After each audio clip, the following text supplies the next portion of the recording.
ပါရှင်ကျမကတော့မှတ်နှမ်းအောင်လို့ခေါ်မလွတ်လို့ပဲဖြစ်ပါတယ်ရှင်ကျမဒီ GNC ကုမ္ပဏီရဲ့အကြောင်းလေးနဲ့ market plan အကြောင်းလေးကိုလာရောက်ရှင်းပြခွင့်ရတဲ့အတွက်အရန်ကိုဝမ်းသာကုန်ယူမိပါတယ်ရှင်ကျမ GNC ကုမ္ပဏီမှာတစ်နှစ်ကျော်ဝင်ရောက်လာတာနဲ့ကို manager balance team ဆိုတဲ့ရာထူးကိုရရှိခဲ့ပါပြီရှင်ကျမဒီကုမ္ပဏီကိုမဝင်ရောက်လာခင်မှာဆိုလို့ရှိရင်ကျမအမျိုးသားရဲ့ကျန်းမာရေးအခြေအနေကြောင့်ဒီကုမ္ပဏီကိုရောက်ရှိလာတာပဲဖြစ်ပါတယ်အမျိုးတယောက်ကနေပြီးတော့ကျမတို့ဒီ GNC ကုမ္ပဏီရဲ့ထုတ်ကုန်ပစ္စည်းဖြစ်တဲ့ယုံဟွန်းတရုတ်တိုင်းရင်းတပ်စာကိုလာရောက်ပြီးတော့မိတ်ဆက်ပေးပါတယ်ယုံဟွန်းဆိုတဲ့တရုတ်တိုင်းရင်းတပ်စာကိုမိတ်ဆက်ပေးပြီးတော့လက်ဆောင်ပေးခဲ့ပါတယ်ရှင့်အဲ့ဒါနဲ့ကျမအမျိုးသားနေပြီးတော့ဒီယုံဟွန်းတရုတ်တိုင်းရင်းတပ်စာကိုတောက်တုံးပြီးရတဲ့အချိန်မှာဆိုလို့ရှိရင်ကျမရဲ့အလွန်ကိုကောင်းမွန်လာခဲ့ပါတယ်အဲ့ဒါနဲ့ကျမကနေပြီးတော့ GNC ကုမ္ပဏီကိုစိတ်ဝင်စားတာနဲ့ကိုလာရောက်ပြီးတော့လေ့လာခဲ့ပါတယ် GNC ကုမ္ပဏီဟာဆိုလို့ရှိရင်ဒီထောင်လာတာက14နှစ်ပြည့်ပြီးတော့15နှစ်ထဲကိုဝင်ရောက်လာပါပြီရှင်ဒါတင်မကသေးပါဘူး GNC ကုမ္ပဏီမှာဆိုလို့ရှိရင်ရုံးခွဲပေါင်းကိုထိုင်းနိုင်ငံတစ်ခုတည်းနဲ့တင်90ကျော်ရှိသွားပါပြီအခုဆိုလို့ရှိရင်အာဆီယံနိုင်ငံတွေလည်းဖွင့်လှစ်ထားပါပြီရှင့်ဒါတင်မကသေးပါဘူးတခြားကုမ္ပဏီကနေပြီးတော့ GNC ကုမ္ပဏီကိုလာရောက်ပူးပေါင်းတဲ့ကုမ္ပဏီပေါင်း100ကျော်ရှိသွားပါပြီရှင်GNC ကုမ္ပဏီဟာဆိုလို့ရှိရင်ကိုပိုင်စက်ရုံလည်းရှိတယ်လို့ကုန်ပစ္စည်းအမျိုးပေါင်း3000ကျော်ရှိပါတယ်ရှင်အမျိုးပေါင်း3000ကျော်ထဲမှာဆိုလို့ရှိရင်9အုပ်စုဖွဲ့ထားပေးသေးတယ်ရှင်ပထမအဆုံးအုပ်စုအနေနဲ့ကြတော့ကျန်းမာရေးနဲ့ပတ်သက်တဲ့ပစ္စည်းဖြစ်ပါတယ်ဒုတိယကကြတော့အလားပါနဲ့ပတ်သက်တဲ့ပစ္စည်းတွေ cosmetic တွေပဲဖြစ်ပါတယ်နံပါတ်3ကကြတော့စိုက်ပျိုးရေးတုံးပစ္စည်းပဲဖြစ်ပါတယ်ရှင်စိုက်ပျိုးရေးတုံးဆိုလို့ရှိရင်မျောစာတွေနဲ့ပတ်သက်ပြီးတော့အဆုံရှိပါသေးတယ်ရှင်ပတ်လေးအုပ်စုအနေနဲ့လူတုံးကုန်စားတုံးကုန်ပဲဖြစ်ပါတယ်နံပါတ်5ကကြတော့ car maintenance ပေးတဲ့ပစ္စည်းတွေပဲဖြစ်ပါတယ်ဒါတင်မကသေးပါဘူး GNC ကုမ္ပဏီရဲ့ခိုင်မာမှုကိုပြသတဲ့အနေနဲ့ဒီထိုင်းနိုင်ငံမှာရှိနေတဲ့ဘန်ကောက်ပန်ရဲ့ SCP ပန်ရဲ့ဒီကစီကွမ်ပန်ရဲ့အဲ့ဒီပန်တုံးပန်ကနေပြီးတော့ကျမတို့ရဲ့ ID ကတ်ကိုထုတ်ပေးပါတယ်ကော်မရှင်ကိုနေ့စဉ်နေ့တိုင်းရှင်းပေးပါသေးတယ်ရှင်အဲ့ဒီ ID ကတ်ကိုအတုံးပြုတ်ပြီး ATM အနေနဲ့လည်းအတုံးပြုလို့ရပါတယ်ရှင်အခုဆိုလို့ရှိရင်အောင်မြင်မှုရရှိသွားတဲ့ပုဂ္ဂိုလ်တွေဟာဆိုလို့ရှိရင်ကုတ်နံပါတ်ပေါင်း1000ကျော်ရှိသွားပါပြီရှင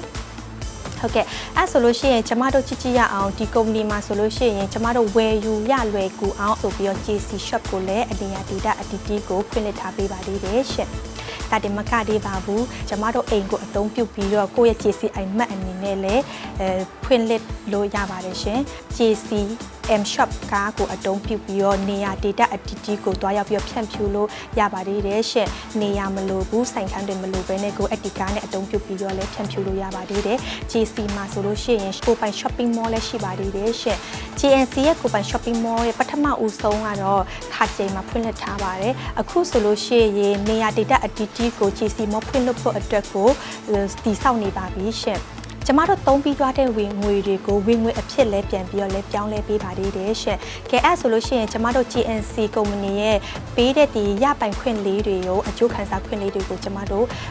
လေ့လာကြည့်ကြရအောင်။ GNC ကုမ္ပဏီကိုစတင်ဝင်ရောက်ဖို့အတွက်ဘာမှမခဲရင်ပါဘူးရှင်။ပထမဦးဆုံးပတ်ငွေ450နဲ့ member ဝင်ရမှာဖြစ်ပါတယ်။ပတ်ငွေ450နဲ့ကျမတို့ member ဝင်လိုက်မယ်ဆိုလို့ရှိရင်ထပ်မံပြီးတော့လဲတက်တန်းတိုးစရာလည်းမလိုပါဘူး။အဲ့ဒီဟာကအမြဲတမ်းထော်ရရှင်တန်နေမှာပဲဖြစ်ပါတယ်ကျမတို့ member ဝင်ဖြစ်သွားပြီဆိုလို့ရှိရင်ကုမ္ပဏီကနေပြီးတော့တဲ့ကျမတို့ကို GNC ကုမ္ပဏီထုတ်ကုန်ပစ္စည်းဖြစ်တဲ့ယုံဟွန်းတရုတ်တိုင်းရင်းတပ်စာကိုပလင်းတစ်ပလင်းပေးပါသေးတယ်ရှင့်ကက်တလော့စာအုပ်နှစ်အုပ်ကိုလည်းပေးထားပါသေးတယ်ကုမ္ပဏီအကြောင်းနဲ့ကုန်ပစ္စည်းအကြောင်းပါတဲ့ကက်တလော့စာအုပ်နှစ်အုပ်ကိုပေးပါသေးတယ်ရှင့်ကျမတို့ရဲ့ကုတ်နံပါတ်ကိုလည်းထပ်ပေးပါသေးတယ်ရှင့်ကိုယ့်ရဲ့ကိုယ်ပိုင်ကုတ်နံပါတ်ကိုအသုံးပြုပြီးတော့လည်းနိုင်ငံတကာနဲ့ချိတ်ဆက်ပြီးတော့ရှင့်လည်းအလုပ်လုပ်လို့ရပါသေးတယ်ရှင့်စေးသက်တာစာဝယ်ယူလို့ရတဲ့ member စေးနှုန်းအတိုင်းလည်းဝယ်ယူလို့ရပါသေးတယ်ရှင်။ဒါတင်မကသေးပါဘူး။နေ့စဉ်ဝင်ငွေနဲ့လစဉ်ဝင်ငွေဆိုပြီးတော့ GNC ကုမ္ပဏီကနေပြီးတော့ထပ်မံပြီးတော့ပေးပါသေးတယ်ရှင်။ကျမတို့ဒီ member ဝင်လိုက်တာနဲ့450ဝင်လိုက်တာနဲ့ကိုဒီလိုအခွင့်အရေးလေးတွေကိုရရှိမှာပဲဖြစ်ပါတယ်။ကဲအဲ့ဆိုလို့ရှိရင်ကျမတို့ဝင်ငွေကိုဘယ်လိုရအောင်လုပ်ရမှာလဲဆိုလို့ရှိရင်ဝင်ငွေကိုရရှိဖို့အတွက်ကိုကုမ္ပဏီကနေပြီးတော့တက်မှတ်ထားတာကတော့3825မှတ်ဖို့ပြည့်အောင်ဝယ်ယူရမှာဖြစ်ပါတယ်။ကုမ္ပဏီရဲ့ကုန်ပစ္စည်းအမျိုးပေါင်း3000ကျော်ထဲမှာကိုပါပစ္စည်းပဲဝယ်ယူလို့ရပါတယ်ရှင့်။3825မှတ်ဖို့ပြည့်ဖို့အတွက်ကိုပါပဲဝယ်ရပါတယ်ရှင်။ကဲအဲ့ဆိုလို့ရှိရင်ကျမဥပမာအနေနဲ့ယုံဟန်း တရုတ်တိုင်းတက်စာရဲ့ပလင်းချစ်တပလင်းမှာဆိုလို့ရှိရင်အမှတ်1900 PV ရှိပါတယ်အကဲကိုနှစ်ပလင်းဝယ်လိုက်မယ်ဆိုလို့ရှိရင်3400 PV ကိုရရှိမှာဖြစ်ပါတယ်ကဲအဲ့ဆိုလို့ရှိရင်ကိုမပြည့်သေးဘူးကိုထပ်မံပြီးတော့ပလင်းတစ်တပလင်းကိုဝယ်လိုက်မယ်ဆိုပါစို့ပလင်းတစ်တပလင်းမှာဆိုလို့ရှိရင်အမှတ်က425မှတ်ရှိပါတယ်ကဲ3400နဲ့425မှတ်ကိုပေါင်းလိုက်မယ်ဆိုလို့ရှိရင်ကုမ္ပဏီကတက်မှတ်ထားတဲ့3825မှတ်ကိုပြည့်သွားပါပြီရှင်3825မှတ်ဖို့ပြည့်သွားပြီဆိုတာနဲ့ကိုကုမ္ပဏီကနေပြီးတော့ကိုရွှေအဆင့်ဖြန့်ဖြူးသူကို distributor ဆိုပြီးတော့ပေးထားပါတယ်။ကဲအဲ့ဆိုလို့ရှိရင်ကိုစတင်ပြီးတော့ကျမတို့ဝယ်လိုက်တဲ့3825မှတ်မှာဆိုလို့ရှိရင်သူကနှစ်ပိုင်းခွဲထားသေးတယ်ရှင့်ပထမအဦးဆုံးဆိုလို့ရှိရင်3400ကိုနေ့စဉ်ထဲကိုပို့ထားပြီးတော့425မှတ်ကိုလစဉ်ထဲကိုပို့ပေးထားပေးပါတယ်ပထမအဦးဆုံးမှာကိုယ့်ရဲ့ပယ်ဖက်ကိုစတင်ပြီးတော့မိတ်ဆက်ပေးမယ် A ဆိုတဲ့လူဆိုပါဆို A ကလည်းကိုလိုမျိုးပဲ member ဝင်မယ်3825မှတ်ပို့ဝယ်လိုက်မယ်ဆိုလို့ရှိရင်ဒီ425မှတ်ပို့ကိုရရှိသွားတယ်လို့ A ရဲ့3400ကိုကြားတော့လေဒီနေ့စဉ်ဝင်ငွေကိုပို့ထားပေးမှာပဲဖြစ်ပါတယ်ရှင်။ကဲအဲ့ဒါဆိုလို့ရှိရင်ကိုထပ်မံပြီးတော့ဒီညာဖက်မှာကိုကထပ်မံပြီးတော့ B ဆိုတဲ့လူကိုမိတ်ဆက်ပေးတယ်ဆိုပါစို့ B ဆိုတဲ့လူကလည်းကိုလိုမျိုးပဲ member ဝင်မယ်ကိုဖြစ်အောင်ဝယ်လိုက်မယ်ဆိုလို့ရှိရင်P ရဲ့425မှတ်ကိုလည်းလစဉ်ထဲကိုပို့ထားပြီးတော့ P ရဲ့3400ကိုလည်းနေ့စဉ်ဝင်ငွေထဲကိုပို့ထားပေးပါမယ်။အဲ့ဆိုလို့ရှိရင်ကိုကပယ်တင်ညာတက်ရှိသွားတဲ့အတွက်ကုမ္ပဏီကနေပြီးတော့ကျမတို့ကိုပတ်ငွေ1000ကို commission ပေးမှာပဲဖြစ်ပါတယ်။ A ကနေပြီးတော့ထပ်မံပြီးတော့တွားပြီးမိတ်ဆက်ပေးမယ်ဆိုလို့ရှိရင် A ကလည်း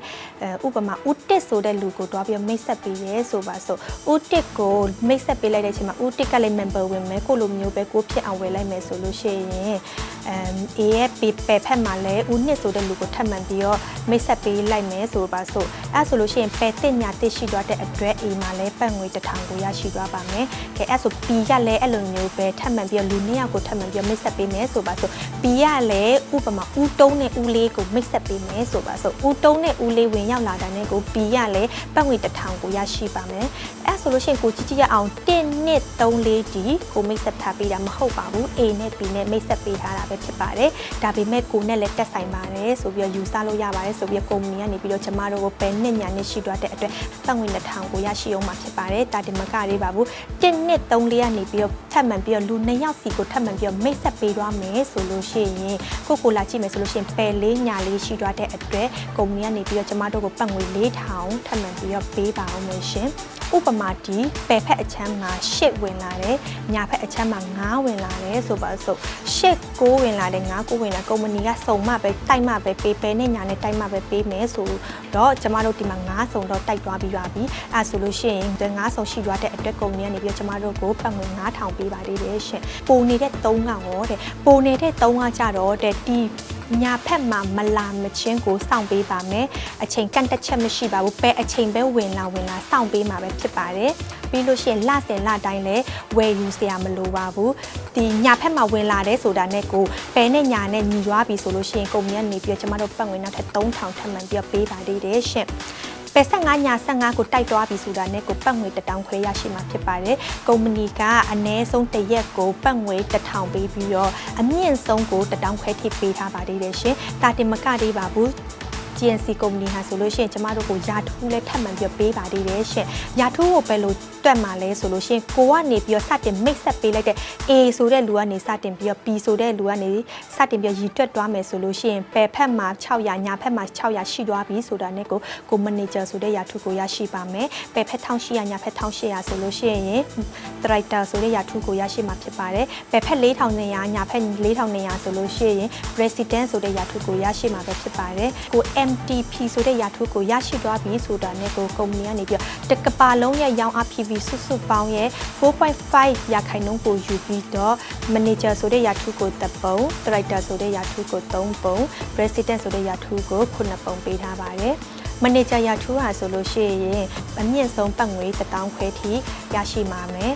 ဒရိုက်တာဆိုတဲ့ယာထူးမှာအမြင့်ဆုံးပတ်ငွေ9000ထိရရှိမှာဖြစ်ပါတယ်President ဆိုတဲ့ယာထူးကြတော့အမြင့်ဆုံးပတ်ငွေ3သိန်းထိကိုရရှိပါမယ်ဖြစ်ပါတယ်ဒါတင်မကသေးပါဘူးအတက်အမခံကြီးလဲကုမ္ပဏီကနေပြီးတော့ပတ်ငွေ10သိန်းလေးထပ်မံပေးရတဲ့ရှင်နောက်ထပ် ဒီအမွေဆက်ခံပိုင်ခွင့်လဲပေးပါသေးတယ်ရှင်အကယ်တော့ကိုကဒီကုမ္ပဏီတက်မှတ်ထားတဲ့ promotion ကိုရရှိသွားပြီဆိုလို့ရှိရင်နိုင်ငံခြားခရီးစဉ်တွေကို free တွားရမှာဖြစ်ပါတယ်အဲဆိုလို့ရှိရင်ကျမတို့ကြည့်ရအောင်ကျမတို့ခဏတော့ဒီဟာကြောင့်ကျမတို့ရဲ့နေ့စဉ်ဝင်ငွေပဲပေါ့နော်ရှင်လစဉ်ဝင်ငွေမှာဆိုလို့ရှိရင်လဲကိုဝယ်ထားတဲ့425ဘီကိုရဲ့ကိုပိုင်အမတ်ကိုစတင်ပြီးမိတ်ဆက်ပေးလိုက်တဲ့ A ဆိုတဲ့လူရဲ့425မှတ်နေစပြီး B ဆိုတဲ့လူကနေ425မှတ်နေစပြီးတော့ကိုနှစ်ရခိုင်နှုန်းကိုရရှိပါမယ်ဒီလစဉ်ဝင်ငွေထဲမှာလဲရာထုကိုထပ်ပေးသေးတယ်ရှင်ဒီလစဉ်ဝင်ငွေမှာရာထုကိုပဲလို့ပေးထားတာလဲဆိုလို့ရှိရင်4200ကို1 unit လို့တတ်မှတ်ပါတယ်ပဲဖက်600 unit ညာဖက်600 unit ဆိုလို့ရှိရင် manager ဆိုတဲ့ရာထုကိုရရှိတယ်လို့ပဲဖက်1800ညာဖက်1800 unit ရှိသွားပြီဆိုလို့ရှိရင် director ဆိုတဲ့ရာထုကိုရရှိအောင်မှာဖြစ်ပါတယ်။ပဲဖက်4200ညာဖက်4200ရှိသွားပြီဆိုလို့ရှိရင်လည်း president ဆိုတဲ့ရာထုကိုထပ်မံပြီးရရှိပါအောင်မယ်ရှင်။လစဉ်ဝင်ငွေရဲ့ MTP ဆိုတဲ့ရာထုကိုရရှိသွားပြီဆိုတာနဲ့ကိုတကဘာလုံးရဲ့ရောင်းအား PV စုပေါင်းရဲ့10%ခိုင်နှုန်းကိုယူပြီးတော့ manager ဆိုတပုံ director ဆို3ပုံ president ကိုခုနှစ်ပုံထပ်မံပြီးပေးပါသေးတယ်ရှင်။ဒါတစ်နှစ်ပြည့်သွားတဲ့အချိန်မှာဆိုလို့ရှိရင်ပါလုံးရဲ့ရောင်းအား PV စုပေါင်းရဲ့600ခိုင်နှုန်းကိုယူပြီးတော့လေ manager တပုံ directors ကို3ပုံ president ကိုကျတော့9ပုံကိုပေးထားပါသေးတယ်ရှင်ဟုတ်ကဲ့ဒီဟာကျတော့ကျမတို့ရဲ့နေ့စဉ်နဲ့လစဉ်ဝင်ငွေရဲ့ဝင်ငွေလမ်းကြောင်းလေးပဲဖြစ်ပါတယ်ရှင်ဒါတင်မကလေးပါဘူး GNC ကုမ္ပဏီမှာဝင်ငွေလမ်းကြောင်းမြောက်များစွာထပ်မံပြီးတော့ရှိပါသေးတယ်ရှင်ဟုတ်ကဲ့ GNC ကုမ္ပဏီကနေပြီးတော့ဒီလိုအခွင့်အရေးကောင်းလေးတွေကိုပေးတဲ့အတွက် GNC ကုမ္ပဏီကိုအရန်ကိုကျေးဇူးတင်ပါတယ်ရှင်အခုကျမဆိုလို့ရှိရင်ဒီနိုင်ငံခြားခရီးစဉ်တွေကိုတစ်နှစ်ကျော်ကာလပတ်အမှာကျမကိုရီးယားလဲရောက်ရှိခဲ့ပါပြီပတ်စံတပြားမကုန်စရာမလိုပါဘူးကုမ္ပဏီကနေပြီးတော့ပို့ဆောင်ပေးခဲ့ပါတယ်ကျမမိသားစုနဲ့အတူတူတွားရောက်ခဲ့ပါတယ်ရှင်ဒါတင်မကလေးပါပေကျင်းခရီးစဉ်ဒီရှန်ဟိုင်းခရီးစဉ်လည်းတွားခဲ့ပါပြီရှင်နောက်ထပ်ခရီးစဉ်ပေါင်းမြောက်များစွာလည်းကျမတို့ထပ်မံပြီးတော့တွားရအောင်မှာဖြစ်ပါတယ်ရှင်ဟုတ်ကဲ့ GNC ကုမ္ပဏီကိုကျေးဇူးတင်ပါတယ်ရှင်